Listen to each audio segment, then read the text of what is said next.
Hello cool cats, welcome to the channel. My name is Kitty. If you are new, hey y'all, hey, welcome. Make sure you subscribe to the vibe, like this video, and ding the notification bell as well so you don't miss out when videos get posted. If you are a returner, what's up you guys? And lots of love your way. Hearts. Just for you. Alright, sending y'all all the love, okay? Alright, so this is going to be a updated video from how I'm getting out of debt. This is a 9-month update, and I just finished watching that video and lots of gems in there, so if you didn't watch it, watch it. But this is going to be an updated video, so some of the things that I said in that video might not apply after you see this video. So I am going to be reading off of my notes, and I'm going to be telling you about what I'm doing, what sources that I'm using, and things like that. Lots of gems. So if you're interested in that, then go ahead and keep watching. So before I get started, I want to say to check out the description box. I do have a chakra course up and available to you. Check out the description box for that, and just check out the description box period for all of my links and things like that. So now let's go ahead and get into the video. So this is 9 months later after I made the previous video, how I'm getting out of debt. So in this video, I am going to talk about the things that were on my credit that got removed, or that I disputed. They got removed either way. I'm going to talk about that. I'm going to tell you what my credit is now, and then I'm going to talk more about self and what mine is like and what that has been like. So what I want to say is, when you are thinking about your credit and working to improve your credit, the first thing that you want to do is you want to check your credit. And I don't just mean using Credit Karma. I mean actually going on the TransUnion site, actually going on the Equifax site, going to Experian, going to the actual site, getting your FICO score, getting your check systems. That is for your bank and anything else. Even going on like RentGrow to check and see if there's any evictions or any judgments or any court related things like that on there. So definitely check those sites out, so you know, like, so there's not any third party situation. You're going directly to the site, and I do believe that it is free. I will have like a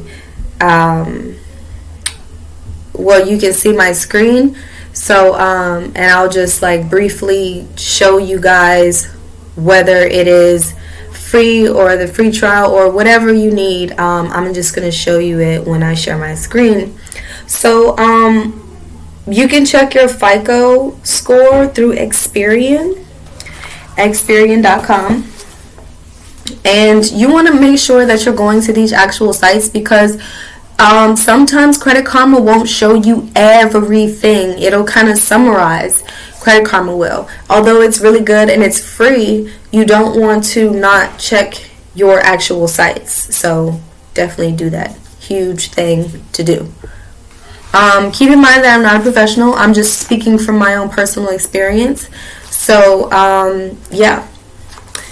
Alright, so I had some cable bills on my credit. I had closed accounts on my credit. I had a Dominion bill on my credit. I had I don't even know, I think that, oh yeah, hospital bill on my credit, and you know, my school loan I had on my credit, which I still have on my credit. It's still there. It's still up and active. It's still in good standing. If you have a student loan, I would definitely say to make sure that you're making payments on time. If you're making payments on your loan, if you're not making payments on your loan or nothing is due, then on your credit it's going to show as your loan being in good standing. So you want to make sure that your school loan is in good standing. You can always get, like, if you have like income issues and you can't make payments, there are options on there, on the, like, if you have financial aid, like the borrower, the greater education borrower that you get, they have different options. So they have, you can put it in like, what is it, forbearance, I think that's the word, and where you can basically like pause any payments, but on your credit it will still show as positive, like your credit is in good standing. So what I did to check all that, like I said, I went to the actual sites. That's how I found out like a lot about this stuff that was on my credit. And some, like, even with disputing through Credit Karma, especially when you're disputing off of Experian, it will take you directly to the site. So definitely check out the sites. Okay. So my closed accounts and everything like that, that's removed. So I want to say some of the stuff that you cannot dispute will fall off of the collections. It will fall off your credit after a certain time. And if you go on, like, I think Credit Karma or the actual credit sites that I mentioned, you can like see like when that account is open, and you can see, especially on Credit Karma, you can see like when, I think it was on Credit Karma, y'all, I'm sorry, I do apologize, I don't know, but you can see when it will automatically drop off your credit. So some of that stuff you don't have to worry about paying back. Some of that stuff that can't be removed will automatically fall off, and I think that's what happened. It was a closed account too. So I had a Verizon account that was open in 2018, and it was a closed account that was for like $500, which that was actually a misunderstanding on mix up on their part though, because it was like the free trial thing, and they kept like charging my card, which wasn't supposed to happen. But yeah, that was a closed account that got removed. The Dominion account got removed.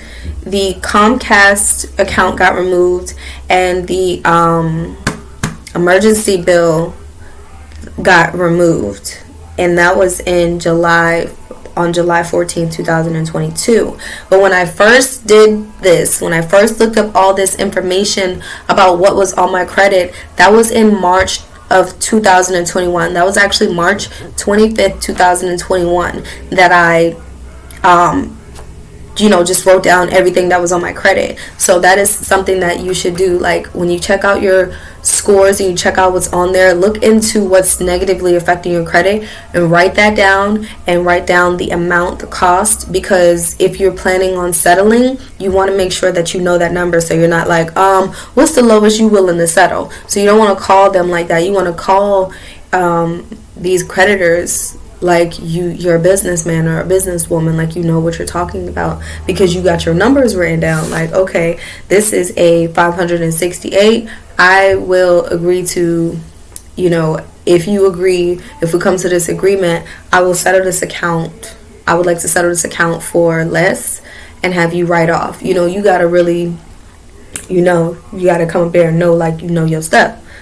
So all of that got removed, and that was like, what, a year later. So that's really important to note, because like there are people all over YouTube like, boost your credit fast and get this stuff removed off your credit super fast within like 30 days.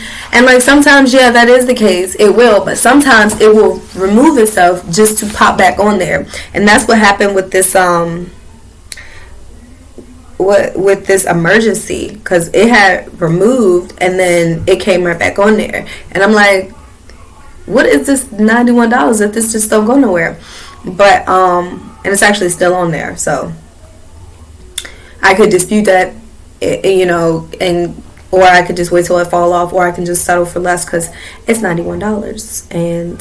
But it's like, it's my $91 and I have insurance to cover it. Like, when you don't do your job, that makes everybody else's job a little difficult. Alright, so I did take note that on March 25th, 2021, that is when I disputed those accounts that I just listed. And then July 14th, 2022 is when it finally got removed. So that was an ongoing process. It wasn't just a one and done thing. I had to really let these people know, like, this isn't mine. So yeah, you don't have to claim the stuff that's not yours. You don't have to pay back the stuff that, you know, is not yours. I'm going to talk about Self in a minute. But yeah, March 25th, 2021 is also when I found out about Self, and also when I got my first Self account. And I was paying I'm still paying $25 a month. And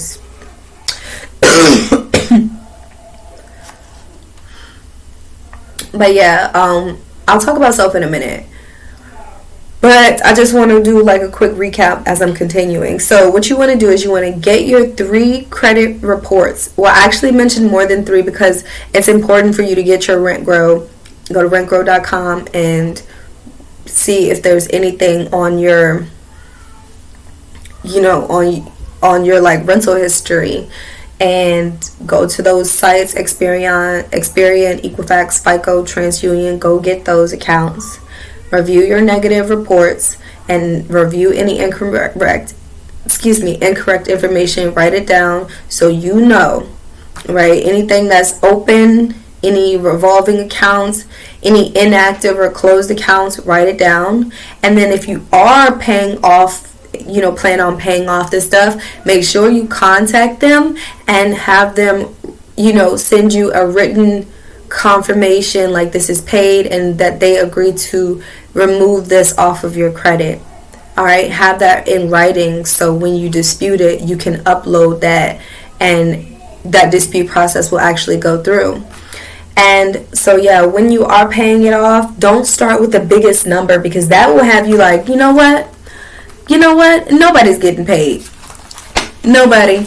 You know, but if you did want to actually pay it back, I would suggest starting with the easiest payment first. So for me, it would be the $91, starting with the $91 and paying that off first. And then what you're doing is you're settling, so you're paying that off so it can be deleted. So settle for deletion, and like I mentioned, to get it in writing. And you can negotiate 30% or less, so you don't have to pay the full price, because it's like, this isn't even, at this point, it's not mine. Like, you bought it, it's your debt, you know, so you can settle for less. Alright, and so use Credit Karma for sure, but don't just take Credit Karma as that's it. This is what it looks like. Check out those sites. I'm going to say that all the time. Experian, Credit Karma, TransUnion, Equifax, Experian, RentGrow, check systems, check them out. And so my school loan is still open, but all those collections that I mentioned are removed off my credit, and I still have my open accounts in good standing. And let's see what else I have in my notes. I'm just going over my notes to make sure that I didn't miss anything. Alright.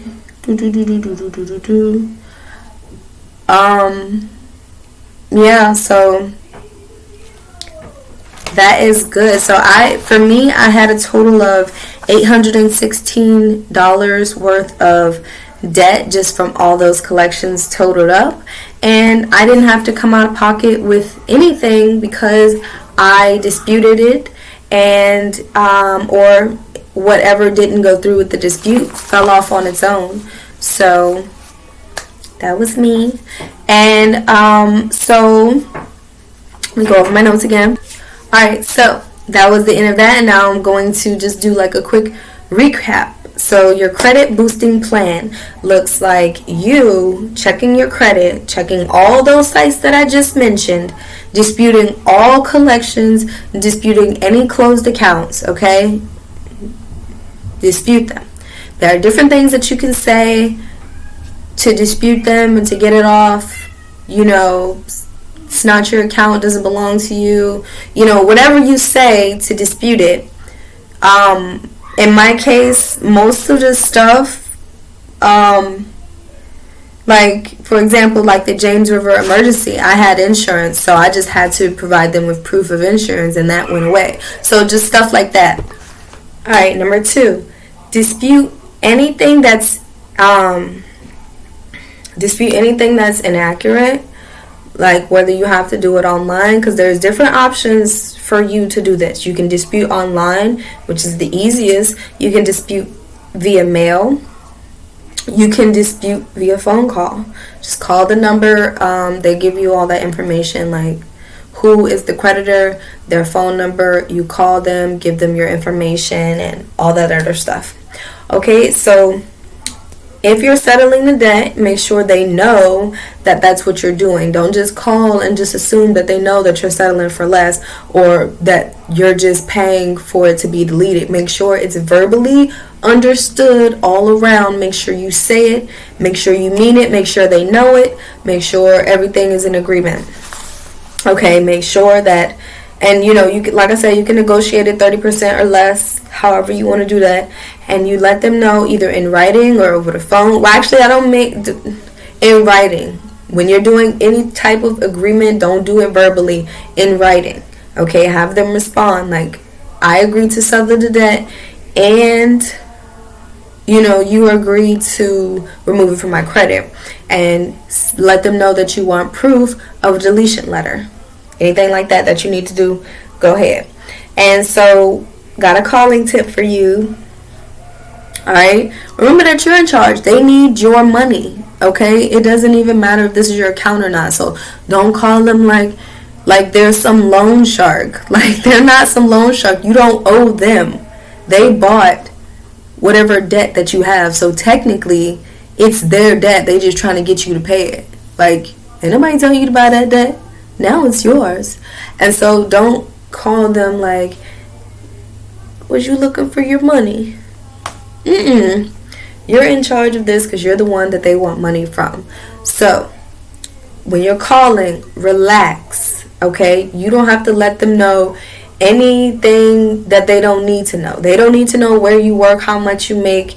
None of that personal information. They don't need to know that. So don't tell them that. Just let them know what you're calling for, what that account is, and that's it.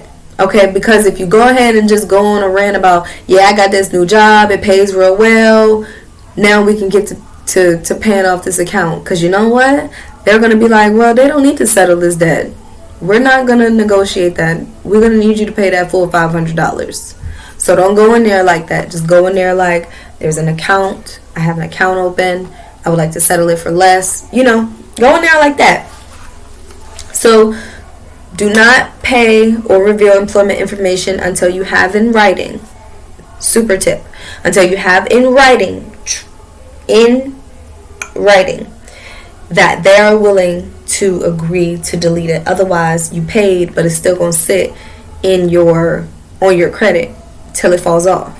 So, alright, and then make the deal, set up a due date, wait to receive arrangement agreement, which is like email or in the mail, and then send the money. So don't just go out and send the money like, okay, yeah, I'm gonna send it. Like, no. Like, I will send the payment once I receive this letter of agreement. Okay, and they can send it in the mail if they want it today. I'll via email if they want it that same day. Alright? And ask if they do the reporting, which is also important, because if they do the reporting, then they can just take it off right now. But sometimes the third party, they don't do the reporting. They kind of just, not third party, but some situations they will, accept the payments and stuff like that, but they don't do the actual reporting. They call someone to report that, and then that person reports there. So that's how it is. But ask them if they do the actual reporting and how will they report it, because they can tell you. So don't be afraid to ask questions about the process and how it works. Like, don't be afraid about that. And ask if you will pay it. Ask if you will pay it. Ask if you pay, will it be removed from your report? And ask anything like that, any additional questions or follow-ups that you have for them. Ask them, especially if you don't know, ask them. The only way to get clarity is to ask them questions, and don't pretend that you know the answer to it, and don't pretend this is how it works, because everybody's situation is a little different. So if you have questions, make sure you ask them. Alright, last bit, you guys. I'm going to talk to you about self. In the very first video, I didn't fully understand self myself. But And some of the stuff that I said in that video, I actually it didn't understand myself, and so I just wanted to do like a quick update, right? Alright, so in that video, I did like a quick rundown about the difference in my credit score. In 2021, what my TransUnion was and what my Equifax was. So in 2021, my TransUnion was 593 and my Equifax was fluctuating between 645 and 649. And then in 2022 of February, my TransUnion jumped up to 663, and this is with self. Or no. This was right before. Oh no. Yeah. This was, sorry, you guys, because I didn't write that down. This was with self, and then my Equifax was 648. Then fast forward to 9 months ago, my TransUnion was 663 and my Equifax was 648. My credit limit for the self was $100. My credit limit today, 9 months later, is $475. That is such a huge jump, right? And so I just want to go over, for those who don't know what self is. Self is it's a system, it's an app and a credit card, that you can have available to you. But what it is like a way for you to pay and save and build credit and learn about credit and establish credit in a very safe way. So what you're doing is you are establishing, if you want to pay $25 a month, $50 a month, $100 a month, every month for 2 years. You want to keep up those payments consistently for 2 years, and in that 2 years you will build, because what that is a personal loan, okay? And it's a loan that you give yourself. So I started with $25, and you make 3 payments on time, and you will qualify to get their credit card. And what that credit card is, it's funded by you. No one else is providing funds into this account. But occasionally, if you are doing well and keeping up with your payments, you might get surprised with an unsecured $25. Okay, and that way you won't have to add any of the money into the account yourself. So how it works is, like I said, you're paying yourself, you're paying on this personal loan, which is your own money, but you are your own lender with self. That's why it's called self. You are your own lender. You started off this account with $25. You built it up to over this course of 2 years, and that is what it is, and that is what you're using, and you're moving this money around. So and you're using this money. So when you're swiping and making payments with yourself, you're using your credit card, and that credit card and everything about self is reporting to the credit agencies. And so on your credit, it's going to look like you have a personal line of credit out or a personal loan, and it also looks like you have a credit card. So you have 2 things reporting on your credit card and your personal line of credit. So the personal line of credit is $500, whatever you would get at the end of that term. Now, speaking of at the end of the term, I mentioned in the previous video that you'd be getting back whatever you would make at the end of the term, and that is not true. It's not true, because whenever you are whenever you are increasing your credit limit, you are taking money from your personal line of credit or your savings, the money that you would initially get back at the end of the term. You're taking that money and adding it to your credit limit. So instead of having a $100 credit limit, you now have a $125 credit limit. But now that's $25 less that you would get back at the end of your term. And it also, on the self, it will tell you how much you're actually bringing home at the end of the term. So in my case, with my $475 credit limit, I would only be taking home, like 40, close to $50 out of the 500 and something dollars that I would have gotten if I didn't put anything towards the credit card. So there is no way for you to put money on your credit card. You have to get it from your savings into that.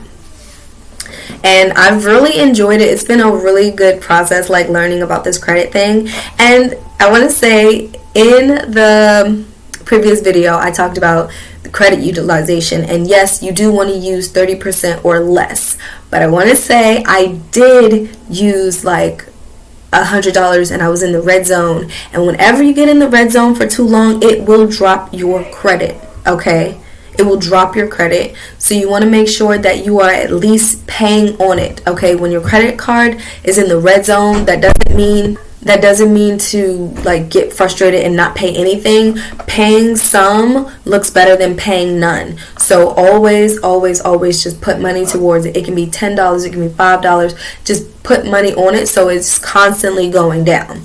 Okay, and so that did happen. And another thing I want to say, like, is when you're using your credit card, make sure you use it in 30% or under. I do use my credit card but I've used my credit card, I did say, like gas and internet, and I still do use it for internet like all the time. That's what that gets paid for. And gas, yeah.